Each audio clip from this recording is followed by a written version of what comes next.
Apakah perdagangan forex? Dagangan forex, atau perdagangan pertukaran asing, ialah proses membeli dan menjual mata wang di pasaran antarabangsa. Pasar forex adalah salah satu pasar kewangan terbesar di dunia, dengan volum perdagangan harian mencapai triliunan dolar. Penjelasan dasar. 1. Forex market, tempat di mana mata wang dari berbagai negara diperdagangkan. Contoh pasangan mata wang yang sering diperdagangkan adalah EUR-USD, Euro terhadap dolar S, atau USD-JPY, dolar S terhadap Yen Jepang. 2. Tujuan, memanfaatkan perubahan nilai tukar mata wang. Jika anda memperkirakan suatu mata wang akan naik nilainya dibandingkan dengan mata wang lain, anda membelinya. Sebaliknya, jika anda memperkirakan nilainya akan turun, anda menjualnya. Komponen utama dalam forex. 1. Pasangan mata wang. Mata wang diperdagangkan berpasangan. Misalnya, dalam pasangan EUR-USD. EUR adalah mata wang dasar. USD adalah mata wang kuotasi. 2. Leverage.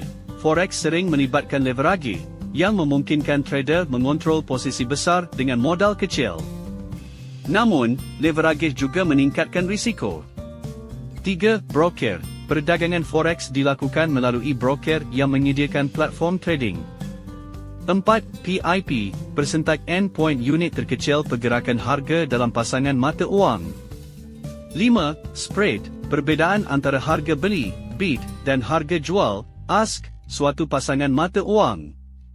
Keuntungan perdagangan forex. 1. Likuiditas tinggi. Pasar forex buka 24 jam sehari, 5 hari seminggu, memungkinkan fleksibilitas waktu trading. 2. Potensi keuntungan dua arah.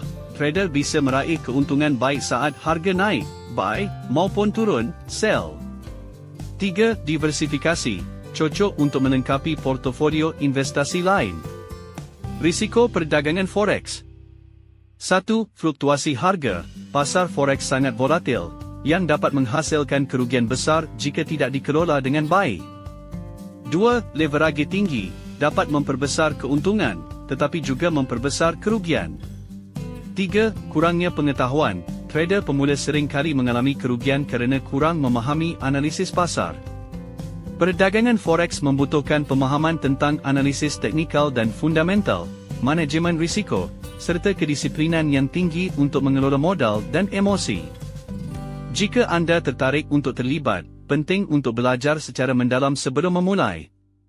Terima kasih kerana menonton video ini.